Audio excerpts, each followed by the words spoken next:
Hello, friends. Today I am joined by Mr. Bhuvan Gupta, founder and CEO of Client First Capital, who works closely with affluent and the HNI customers to manage their wealth across the global footprints. With more than 70% of his own wealth invested in the same strategy called Founders Portfolio, he brings a unique alignment with his investors. In this podcast, we will talk about how someone with 1 million to invest can grow and protect the wealth in the today's world and gain the financial freedom. On a personal note, I know Bhuvan since our college days. Even back then, he was always the out of the box thinker and remained curious about multiple topics. That mindsets now shape his investment philosophy, built on simplicity and the long term wealth creation. So, friends, let's kickstart. So, Bhuvan, my first question is for someone who is in 40s and has no investment experience in with the equities as an asset class, and he wants to kickstart with his 1 million portfolio, how he can build that portfolio. Hello, Ashish. Thank you for inviting me. I know you for last 24 years now. Very happy that you're still keeping your investment acumen intact and always been curious about knowing the new market and new businesses. Very happy to answer your question on $1 million. And if somebody doesn't have an education, what to do about it. I think we all believe in jumping in the ocean or swimming pool without knowing the swimming. That's not a right approach to do anything, in fact, because it's a life threatening problem. Similarly, if you lose $1 million at the age of 40, 45, we are not Elon Musk to recreate that wealth. And for that matter, one has to be very, very cautious. So, first thing first, read books on the subject you would like to approach. Now, before you approach a subject, you need to look for a role model. And Warren Buffett clearly said that have lots of role models. Why to have role models? Because today's world of social media is full of noise. So one has to understand how to filter a signal from the noise. Once you have role model, follow their livelihood, their life, their life's deeds, thick and thin. And then after that, probably one can start with equity mutual fund and meet at least 5 to 6 people like me or better than me who are in the fund management space for the last 10 to 15 years, and then choose and figure out who are the good people to give money to. They say if you don't know your fund, know your fund manager. So I believe that is the right approach. I guess well said, Bhuvan. Just a follow up question. What are the common mistakes that the new time investor makes? If you want to call out a top two or three mistakes, what are they? So one of the biggest mistake people do that they become penny wise. They don't want to give any fees, and they think that since money is there, they have a full right to decide what they can. And if that's true, why all the rich people like Giorgio Armani just died, left so much of wealth for his children, and even there he has given them a mandate for to do with the money. First mistake everybody does that they think that money belongs to them. Money never belongs to anyone. Like in this world, we are living on borrowed resources, whether it is water, whether it is air, whether it is breath. Everything is on the borrowed resources. The first mistake everyone does, they think money is mine. I will invest the way I want. We all are custodian. That's first mistake. Second mistake, people don't want to read. I think people spend more time on planning their traveling or their travel plans with the family than understanding that behind a stock or behind each stock there is a solid business. People think a stock market is a piece of paper. That's a second mistake. Third mistake, people always come on top because they make a group and they think that the financial doctors of no use. Because if you look at every country, the highest regulation is on the health side. But what about the financial health? And those regulations are still not there in so many countries. And because of that, people can just open a trading account and burn their fingers and their money. And only after burning, people learn that how this can create havoc. These are a couple of mistakes which an investor do or investor does, in my opinion. Okay, I was going through the founders portfolio newsletters, Bhuvan, um, and many times I found that you often stress on simplicity, right? So let's say a $1 million portfolio. What does a simple but effective allocation looks like?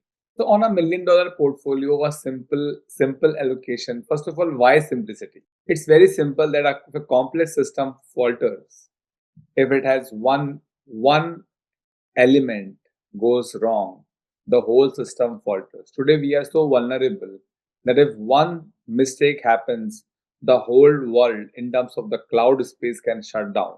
And everything is on the cloud, including this meeting. So on $1 million space, if you ask about the asset allocation, it's very simple. Buy 10 companies, or if you are novice, you can buy mutual funds. But please understand that any big company is already diversified enough. Let's take an example of Amazon. Amazon has more than 30 verticals inside Amazon. Apple earning comes from at least 4 to 5 big verticals. So a company itself is well diversified. So if let's say I decide to invest my money on my own, I need to figure out the 10 trends which are established and yet growing, and they should be not related to each other. And that's how I should build my portfolio. But I think the most important thing in the whole portfolio, if I am choosing to buy those stocks on my own, we should avoid debt. And the second thing we should avoid is not overpaying for it. Very simple. If you are very gung ho about a bank or a banking sector, just buy one company from NBFC or bank sector and move on. Because even if you go wrong, you will lose only that much money. So I believe that you should have non-correlated sectors, growing yet established sectors, sectors where not only one company, but let's say if they have 10 players, at least 3 or 4 are making good money. Because if only one company out of sector is making money, like I'm sure we all know that in ports who is making money in India. Now, not everybody is as what do you call hardworking like Dhirubhai Ambani or Adani. So we need to buy segments where like pharma. A lot of companies in pharma are making money. So we need to look at a sector where peers also make money, and then we should choose these 10 sectors, and then we should choose to 10 companies, and that's how one should build the portfolio. Okay. So, Bhuvan, to just as a next question on the portfolio allocation theme, right? Let's talk about the geography now. At this stage, which geography appears most attractive to you regarding the risk and reward? Is it US, India, Singapore, Dubai, or something else, right? Where is the value at this stage? You keep talking about the value. So, Ashish, I have a very different view to it.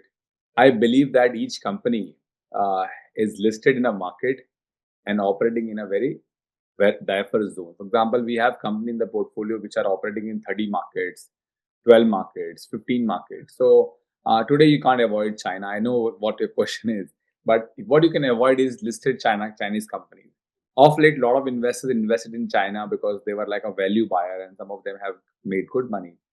My personal bias to not invest in China is very simple, that I would love to invest in a market where I have transparency, I have good information flow. Now, how do you have good information flow? If you look at in the democracy, businessman always rule, or capitalism always rule. The prime minister and the president or the government comes and go in 4 and 5 years. But at the end of the day, all the business people back and they run the show. If you look at America, whatever the government has to say, at the end of the day, in the last 200 years of history, we can say that the capitalist or capitalism will prevail. So I will not be investing in any country which doesn't offer the economies of scale. Like, for example, Singapore, Dubai. With all due respect, I would like to keep myself away. It's my personal opinion because they are not offering me economies of scale. One. Second, I also want democracy. And in democracy, I get transparency of information. I also want a strong regulator. And I'm not saying that these countries are not having a great regulation, but I am following Walter Scholz, the student of Ben Graham, who said that I invested in Cuba and Cuba becomes communist. I would like to invest in the countries which offer me economies of scale, which offers me enough liquidity, and at the same time, they also offer me a good regulation. So, some of the countries to name: US, Canada, India, Europe, UK, and for Australia is an amazing market to look at. Now, coming to risk and reward, believe me, these answers cannot be given because if you look at India, you have great quality companies, but at the same time, you have one of the greatest valuation right now. If you look at America, even the big seven or they call it what I'm not able to get the Max 7. X7. These companies again valuation you cannot do on traditional basis, but in the same market you get this hidden gems which have already run 10 times, great quality, and people don't know their name. Similarly, in India also you can get these kind of opportunities. So I will say, look for market which is democratic, very well regulated, and it has got transparency in the sense management is willing to meet. I love a country where management responds to me because I'm a minority shareholder. And day before yesterday, we were sitting with one of the highest performing company for us, listed in the Toronto Stock Exchange, and now it is in the Nasdaq. The CFO gave us 2 hours and explain smallest detail possible. We are now 3 years with the company, and if you ask, we don't even own 1% of the company. So I'm comfortable with great management. I'm comfortable with great economies, and I don't think so. US is going anywhere because if you look at, they still rule the world. And Amazon in India, I don't think so. Anybody is able to give any competition to them. So I think my take is very different. I strongly feel that by listing in a country, that company does not become that country's synonymous. You need to follow the business. But Bhuvan, I was reading one stat about US, and that stat says the current market cap of US, if I compare the whole world market cap, the US market cap is around 60%, right? And the US share in the world GDP is around 30%. So there is a huge diversion in the valuations versus the GDP of US. Don't you think that US is at his all-time peak and there is a very limited upside going forward? So it's a very general statement. Now, when the COVID happened and the US market fell, it was the market which came the very fast and recovered the best.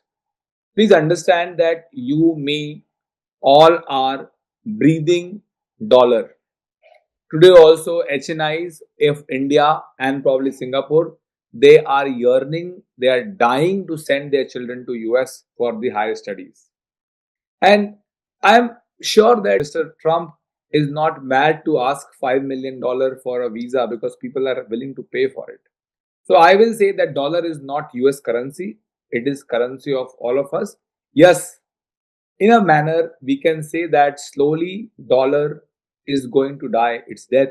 But I am no one to comment on it. I do not have that much of knowledge. So I strongly look at a company which is growing at 15-20%. I'll give you a very simple example. Now, today in cloud, you need a lot of infrastructure. You need data center. Now, data center, I will talk about India later stage because people have different problem right now. India is into infrastructure issues. India want infrastructure. India needs air condition. India needs purified water. India needs electricity. Where America is right now looking for electrician because electricians will help to create these big data centers because AI boom will first happen in America, that then it will happen in China, and that will happen in India. So it is not one remedy fits all. I am not a macro investor. And a company which is doing well in America, the CEO is more worried to grow the company because In America, the only ruler is the Wall Street. A CEO will lose his job if he will not generate the return on capital. So America, India, all these markets are great. But coming to this GDP valuation versus market cap and all-time high, I have a very simple code for all of your viewers. Don't look at market as a guide. Market is there to serve you. Bhuvan, let's assume a HNI investor in his late 40s or 50s. So, which strategy he should focus on? Whether he should focus on creating a dividend income or he should focus on growth and compound his wealth. How to balance between these two? So Ashish, it's very simple. Growth and dividend strategies, they're all not required. We should invest in the stock market to compound wealth at 15 to 20%. Now, within 4 to 5 years, if you make a portfolio of 10 companies where you know these companies are consumer, and we do this proof of concept with all our investors, all prospective investors, and if you buy these 10 companies, in the 5 year window, you will never lose money. Now, whatever money you need out of this, let's say 10% or 12%, keep on withdrawing the profits if you need it and treat that as a dividend, because dividends are taxed at 30% for non-resident American also. But when you have the capital gains are not taxed. So I will say that don't come in the stock market for dividend. Now, many of the viewers will think that my age is 60, so I should have 100 minus 60 in the stock market and the rest should be in the bond market. But in that regard, Warren Buffett should have 95% of his money in the bond or fixed deposit. Now, for an individual, he has to decide what kind of downside he can take, because theoretically in equities he can lose everything, but if he does understand it properly, we all are surrounded by these businesses, these great businesses. Now, why people lose money in the stock market, why people make it zero, it is not those companies alone, it is the people who are taking the decision. So I think we are not apt to take the right decision, and that is why we lose money. So up to an individual to decide how much downside can he see, because equity will definitely go down. I can tell you, before going up, any multi-bagger stock might go down 50%. So it's an individual choice. Okay, so let's talk about some risk takers as well. The risk takers, HNI and ultra HNI, who wants to expose themselves in private equities startup venture because this is in fashion at this stage. So, what's your view? Whether one should invest in the listed market only, or they can go with this fancy crypto, private equity, startup ventures, etc. Problem with the crypto, Ashish, is you will not be able to understand it. You are only waiting for someone else to buy this crypto at a higher valuation. The whole science of crypto, apart from the portability, is all about fighting dollar. Now, crypto, to keep the network alive, you need a lot of electricity. And if electricity is costlier in your country, you will be poor, because for mining more crypto, you need more electricity or you need cheap electricity. So crypto is something, if somebody wants to have 5%, 6% allocation, they're welcome. But before doing all that, they should see Warren Buffett is not interested. And I am also not interested, because I have tried enough to understand it and I don't understand it. Why not silver and gold, which we understand? That's something what people should allocate to it. So now coming to the trend like private equity and all, they are great for a informed investor. I have done private equity myself, but for private equity you need a bigger team, because what private equity is doing, private equity is going to a lala, a traditional businessman, and helping him to understand that the whole world he can take. But then we have examples of Baiju and many more. And even I have been a board member of a company and it's not doing well, because private equity is private.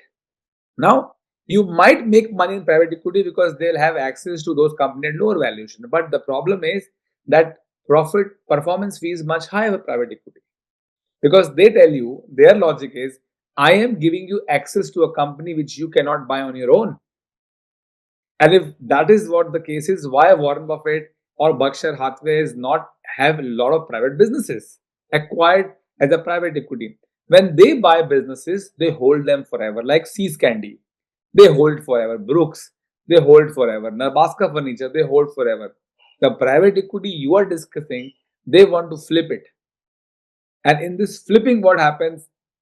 Value can be created, value cannot be created. If now value gets created, they say when I am driving a company 10x and 20x, because I am doing a re-engineering into it, I am putting a lot of value into it, I am getting this company public, they ask for a higher performance fee because they use these words like catch up, which people don't understand. And at a 29% performance fee, you will end up generating $15 return max to max in a good private equity. So we are better off in the public equity. In the public equity, the only challenge is that you see the price movement every day. And when you see the price red, like a red signal, you don't want to stop your car. But we become like a raging bull and we would like to react. And when you see in the public market, this listed company goes down, people press a button and they sell it. So from that perspective, private equity could be great because you don't see the valuation every day. But from if you are a little bit understanding investor, you have a little bit of patience and understanding and courage. The public equity gives you such a great liquidity. It gives you such a great comfort, and it generates similar returns, or sometimes it generates more return. Like Nvidia, if you would have bought Nvidia 45 years ago, 22 times return you would have made, all throughout being public. You bought Tesla 10 years ago, you would have made 10 times, all being public. So I think public market has a lot of opportunity. It is just that man is in a race and we all are ape and we would like to follow trend. So there's a very good book I'm reading right now, and the book says that be a contrarian, my friend, be a contrarian. So we have to always buy when people are selling, and they say buy when there's a bloodbath on the street. Bhuvan, there is one very famous quote from Warren Buffett that says, rule number one, never lose money. And the rule number two, never forget the rule number one. So let's talk about protecting the capital. That's also important.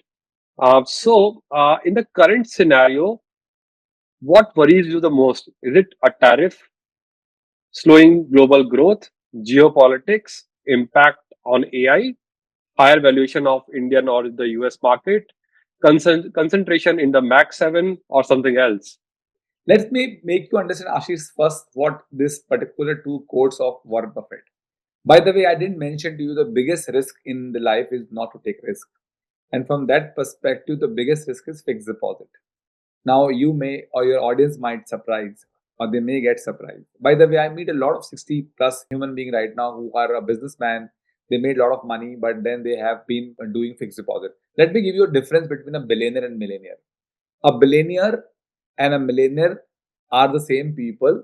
The only difference is the billionaire makes money at 15-20%. He reinvests into 15-20% with other startups or other ventures inside the business. Where a millionaire also makes 15-20, sometimes 30-35% return. He takes out the profit and reinvests into flat, fixed deposit, gold, investments which are only giving him 6 to 10%. And that is why his compounding is affected. Because to make $1 billion, all you have to do is grow your money at 25% for 30 years and you will become a billionaire. This is a simple difference between a millionaire and billionaire. Now, coming to understanding the risk, the biggest risk all of us today have is inflation. Singapore has become one of the costliest cities. Singapore is charging people a bomb money for registration if you are a non-resident Singaporean, and people are willing to pay. By the way, money printing is very, very bad exercise done by US in 2020. Now, if you ask me, I'm only worried about inflation. But coming to making you understand, the first understanding all of us should have is that piggy bank is a flawed concept. So when we are child, we have been taught to save money in a piggy bank.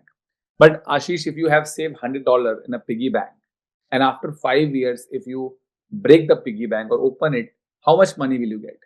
$100? I'm sorry, Ashish, you will get less than that. Why? Because A money is judged on the purchasing power. And if the purchasing power has gone down, you have lost that money. So I think all the middle class people are on a flawed mentality, not understanding that the real risk is inflation. To beat the inflation, we have to make minimum 10% in dollar. So that is what the first rule is. The first principle is don't lose money. The second principle, don't forget it. This is the second side of it. The first side of it, to become like a billionaire overnight, you end up losing all the money. So these are the two aspects of this particular rule. Now, can you repeat what your question was? In the current scenario, what worries you the most? So I guess you So already answered I that the answered. inflation is the most worrisome, right? Yeah. But how about the Indian markets, Bhuvan, right? Because at this stage in the Indian market as well, the revenue growth is slowing down. The margins are there at peak. There is an impact of AI on the services company like TCS, Infosys, HCL, and so forth. There is a tariff impact as well.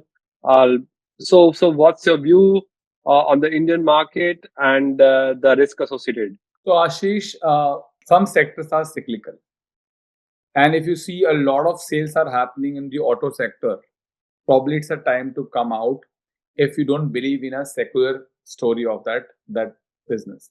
By the way, Ashish, except Mahindra and Mahindra and Maruti, and now Tata Motors because of the N. Chandrasekaran and the EV push, globally the car companies don't make money.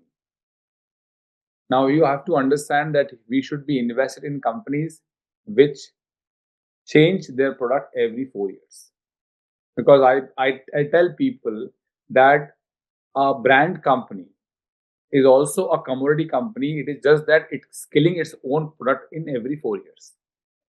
So if you look at the same Tata Motor was selling us petrol and diesel companies cars, now they are selling us electric vehicles. So when a growth is slowing down in a particular sector, it is probably a time to book your profit if it is a cyclical sector. If it is not a cyclical sector, it is better to hold on and not to add more value or more money.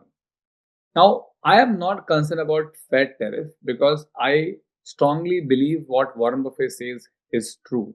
He said that we have a lot of experience with tariff and it is not going to work. And we just saw that how Trump has gone back on his tariff on China just because of a small thing. I think that's a big thing for industry called rare earth material or metal. Similarly, on India also, I'm sure you will see in 1 month or 2 months that all the tariffs will be reversed. Now it is a political tactic. It is not going to work. So I am not worried about tariff. And Fed obviously will reduce the interest rate further. So it is But very. Bhuvan, are we saying that there is no risk in the Indian market? Like I was reading some news around TCS laying off 12,000 employees, and this is the first time the IT company has done such kind of the mass layoff, right? And there are talks in the market about the impact of AI on the job field, considering India is a service-oriented economy. Are we saying there are no risk for in India? Okay. So I think we are talking two different things here. Software has eaten the world. Today AI is eating the software. Now if a company lays off the people, it is good for the company. It could be bad for the economy. So if we are discussing the investment, AI is making good people better. So we had an interview with Tips Music, and even the songs are going to be produced from AI. Now, if you are such a bad person that do not know how to use AI, like my age people are figuring out how to, learn social media, and 10-year people who are younger to us, they have already mastered it and they become multimillionaire just by having an influencer profile where we manage money, do the hard work, and make the money for us. So, Ashish, it's very simple. Prompt engineer job is being created today. But if you do not know how to give prompt, you will die down the drain. So, Ashish, there are definitely risks. There are challenges.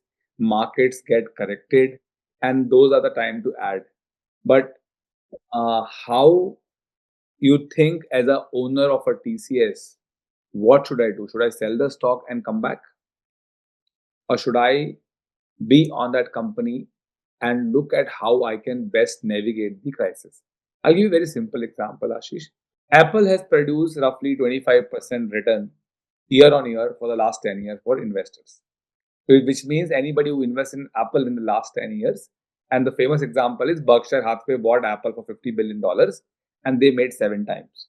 And there was a joke which Warren Buffett, when I was there in Omaha last year, he said that many of my Berkshire Hathaway shareholders believe that Tim Cook has made more money for Berkshire Hathaway than I have done it.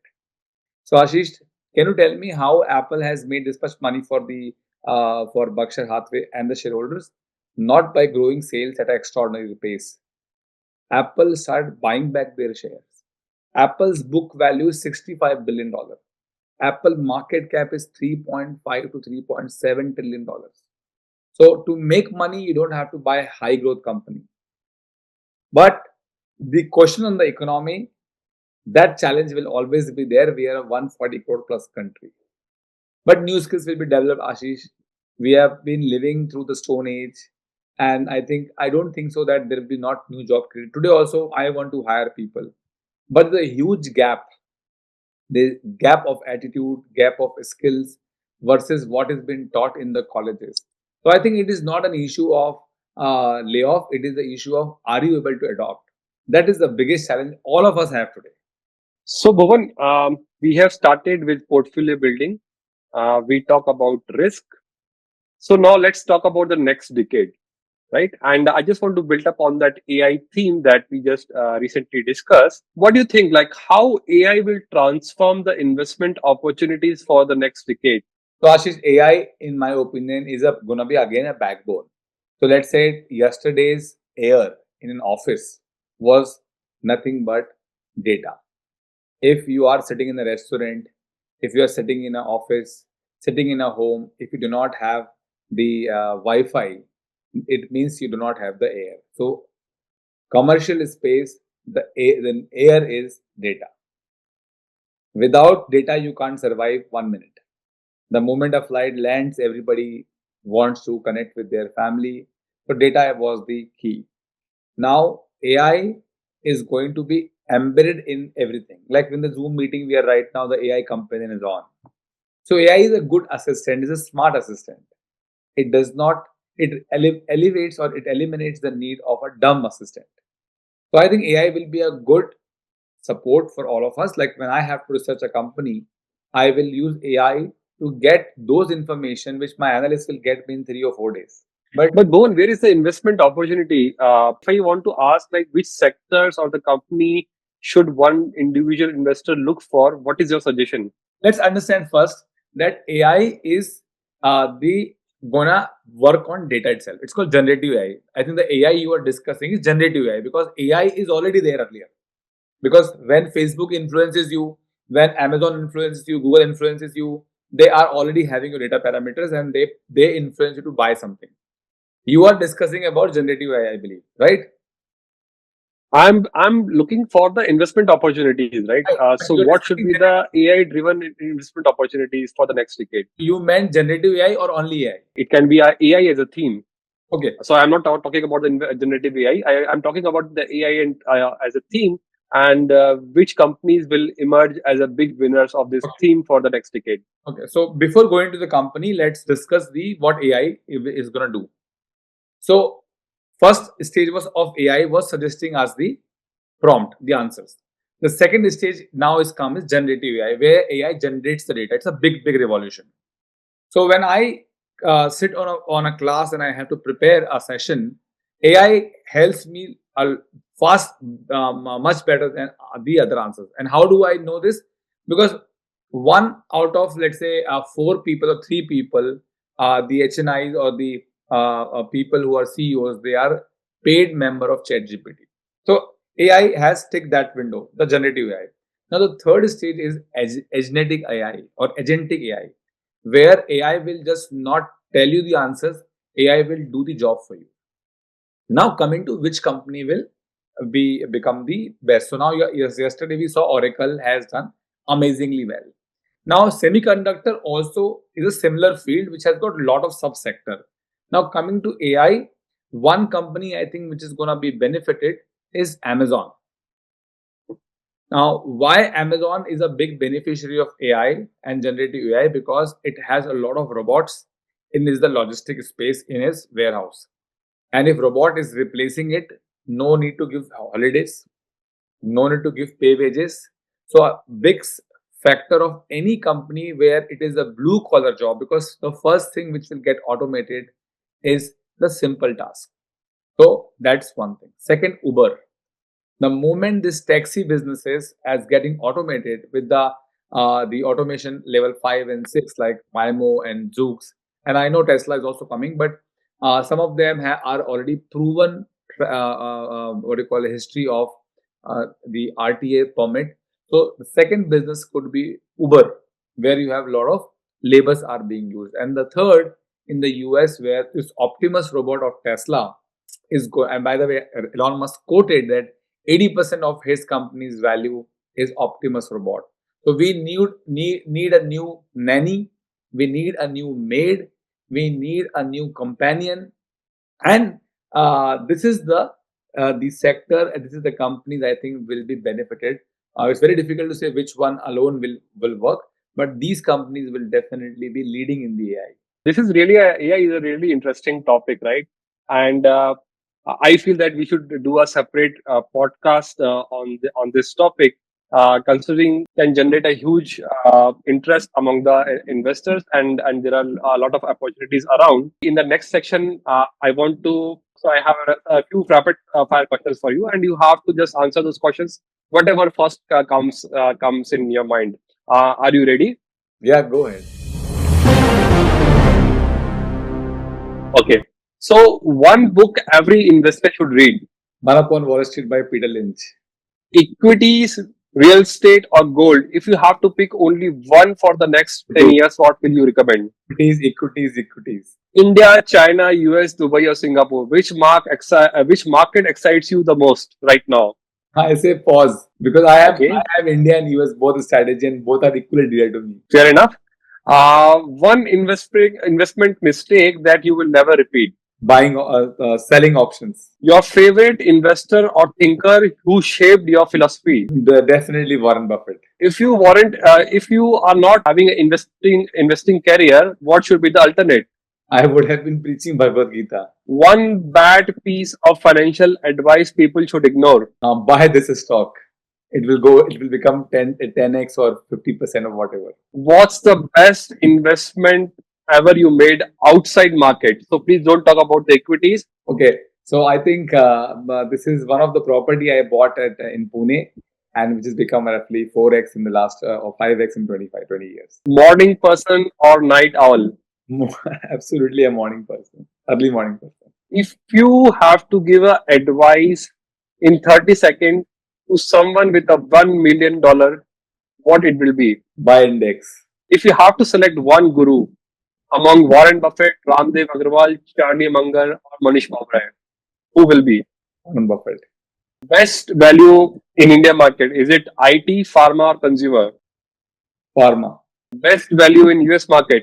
And nothing I can pick one sector. Okay, as a closing note, Bhuvan, any thought on importance of investing for gaining financial freedom? So I think life is not all about spending on the system or reading annual report and financials.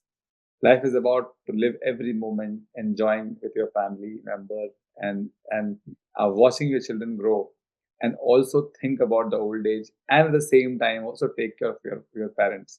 So now I have an obligation to meet them every 3 months to go to India, and this is the beautiful thing. I believe the business should give us true freedom. Business is not about making you busy or busyness. So I have the biggest freedom I have by because I've become financially free is that I can work from anywhere. I can choose not to work, and I'm very happy that my wife is a co-founder of my company, and we live this dream together. And we have gone through a lot of hassles and a lot of tough time in terms of behavior, in terms of the business, and in terms of client management. And I think we have come as a winner. So my advice to all of the people is that when you take a decision, make sure that you this decision should set you free. It should not bond you. Now, even if somebody will give me offer to make 100% in a year, and for that, if I have to sit in 5 hours in system every day, I will refuse it. I'm happy with a 12% return and not even 15 and 20% return in a year.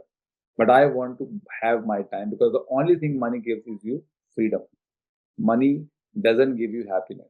So 99%, I totally agree that money is important, money is needed, but it should not sit on your head, because at the end of the day, in our dharma, money is Ma Lakshmi, and the wealth, the goddess of wealth, is not consort of me, but it's consort of Bhagwan Vishnu, and Bhagwan Vishnu is nothing but knowledge. So they all are dear to me, and I have to be surrendering to them because I'm a custodian. Now, my forefather has left wealth to my father, and has given some wealth to me. And probably tomorrow I will left that wealth for the foundation and for my children. So wealth belongs to only Bhagwan or the God. So we have to understand this basic principle. Any decision we take, it should set us free. Okay. Thanks, Bhuvan. Pleasure talking to you. And looking forward towards many other podcasts. Thank you, Ashish. See you.